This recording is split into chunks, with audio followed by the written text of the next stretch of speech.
पृथ्वी पर कोई ऐसा व्यक्ति नहीं जिसको कोई समस्या नहीं है, और पृथ्वी पर कोई भी समस्या ऐसी नहीं है जिसका कोई समाधान नहीं।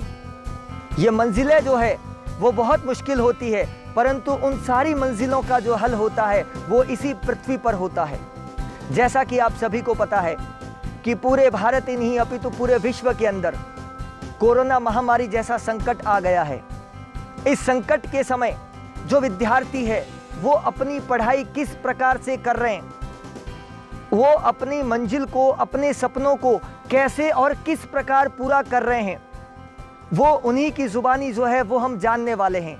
तो आज हम अलग अलग क्षेत्रों में जाकर विद्यार्थियों से बात करेंगे कि वो अपनी पढ़ाई इस संकट के समय कैसे और किस प्रकार कर रहे हैं, जिस समय सारे विद्यालय महाविद्यालय बंद है।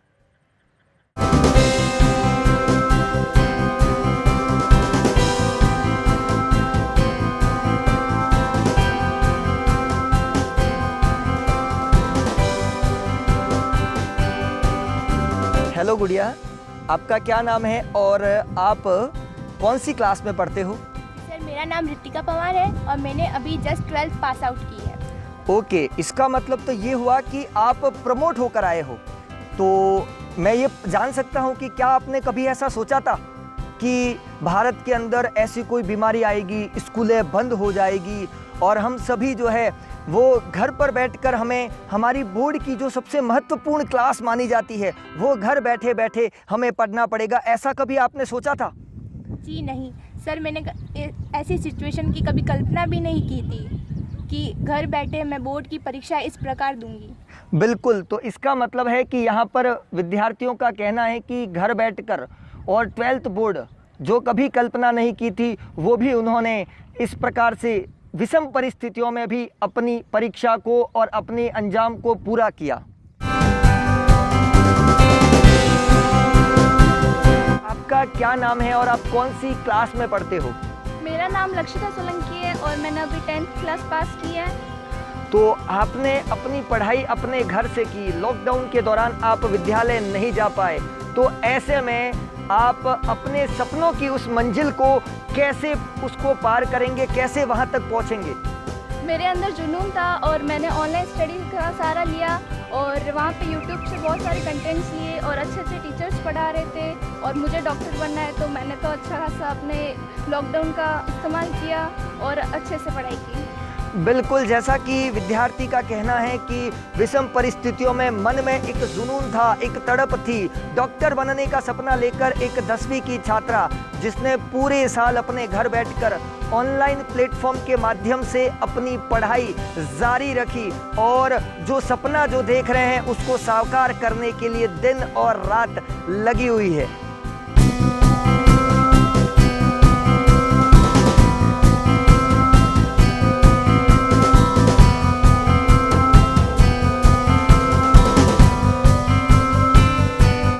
तो आइए हम मिलते हैं हमारे एक नए शेर से।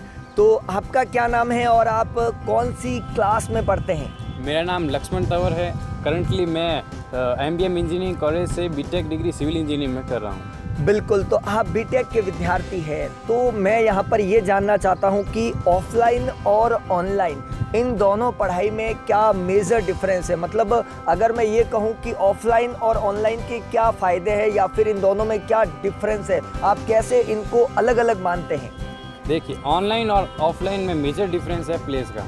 ऑफलाइन में हमें उस जगह तक पहुंचना पड़ता है जहां हमारी क्लासेस लगती है, हमें ट्रैवल करना पड़ता है। लेकिन ऑनलाइन में हम कहीं भी घर पे बैठ कर देख सकते हैं, आराम से देख सकते हैं। हमारे पास टाइम लिमिटेड नहीं, हम कभी भी देख सकते हैं, कोई टाइम लिमिटेशन नहीं है। बिल्कुल, तो यहाँ पर ऑनलाइन के 2 फायदे जो है वो बता दिए गए हैं। पहला, यहाँ पर प्लेस की कोई टेंशन नहीं, घर पर बैठकर आराम से पढ़ सकते हैं। और दूसरा, टाइम बाउंडेशन, कभी भी हम हमारी पढ़ाई को कर सकते हैं, सुबह शाम जब मर्जी आए तब हम पढ़ सकते हैं, हमारे कंटेंट को देख सकते हैं। तो जब भी कभी आपको ऑनलाइन पढ़ाई के दौरान कोई प्रॉब्लम आती है तो फिर आप उस प्रॉब्लम को कैसे दूर करते हैं? हम सर से इंटरेक्ट करते हैं लाइव, लेकिन ऑफलाइन में ये ऐसा होता है कि हम इंटरेक्ट करने में घबराते नहीं, लेकिन ऑनलाइन में हम सूटेबल नहीं होते, इस कारण हम घबराते हैं सर से पूछने में। तो यहाँ पर ये बताने की कोशिश कर रहे हैं कि जो ऑनलाइन का जो क्रेज़ रहा है छात्रों में, वो ये बताने की कोशिश कर रहे हैं कि ऑनलाइन में कैसे पढ़ा जा रहा है, किस प्रकार पढ़ा जा रहा है। तो ऑनलाइन पढ़ाई को बेहतर बताया गया है ऑफलाइन पढ़ाई से, यहाँ पर एक बीटेक छात्र ने। तो चलते हैं दोस्तों हमारे एक नए सफ़र के लिए।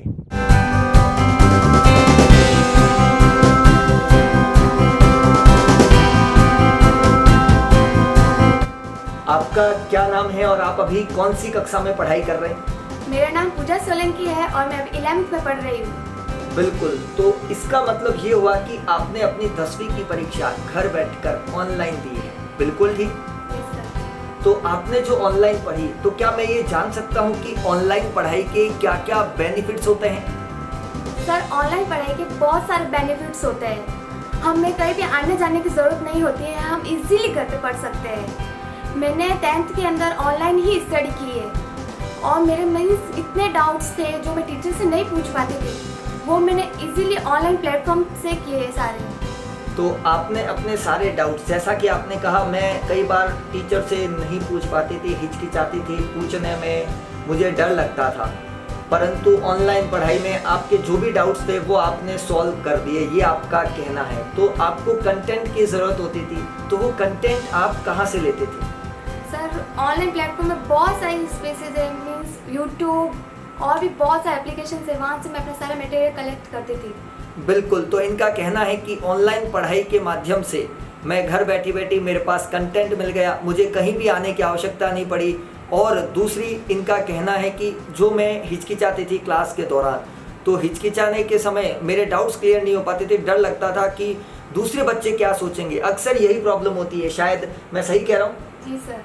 बिल्कुल, तो ये कह रहे हैं कि कई बार ऐसा होता है कि बच्चे ये सोचते हैं कि ये दूसरे बच्चे क्या सोचेंगे, बस इतना इजी क्वेश्चन इसको नहीं आता, ये तो बहुत वीक है, इसको बहुत कमज़ोर है, इसको तो कुछ भी नहीं आता। तो ऐसी अनर्गल बातों की वजह से हम हमारे डाउट्स जो है वो नहीं पूछ पाते। तो ऐसे में ऑनलाइन पढ़ाई जो है वो एक ज़रिया बन गया छात्रों को उनकी मंजिल तक पहुँचाने का।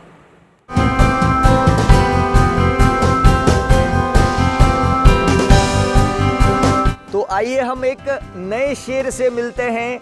क्या नाम है आपका? कार्तिक। और आप अभी कौन सी क्लास में पढ़ रहे हैं?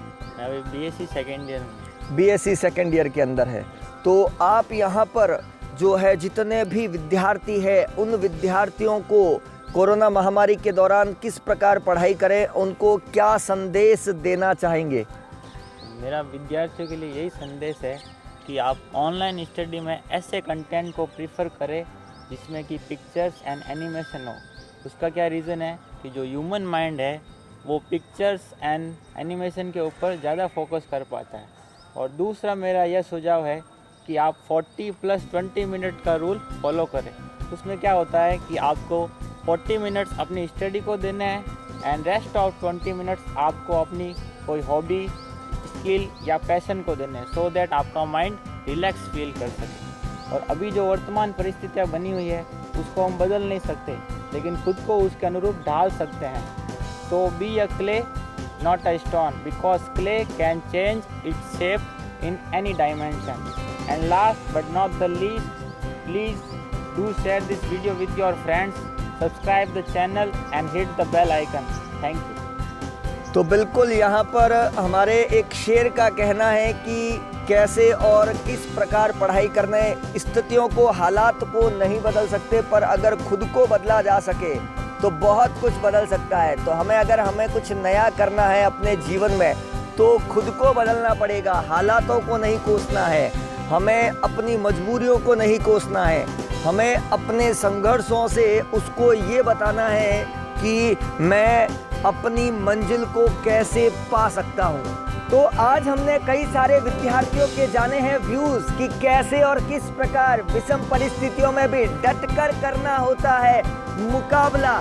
यही कहना चाहूँगा कि अपने हौसलों को ये मत बताओ कि तकलीफ़ कितनी बड़ी है, जबकि अपनी तकलीफ़ को ये बताओ कि हौसला कितना बड़ा है, कितना बुलंद है। अभी तो कई जीत बाकी है, कई हार बाकी है। जीवन में कई जीत बाकी है, कई हार बाकी है। अभी तो जीवन का सार बाकी है। हम चले हैं एक नई मंजिल के लिए। ये तो दोस्तों केवल एक वीडियो था, अभी तो बहुत सारे वीडियो बाकी है।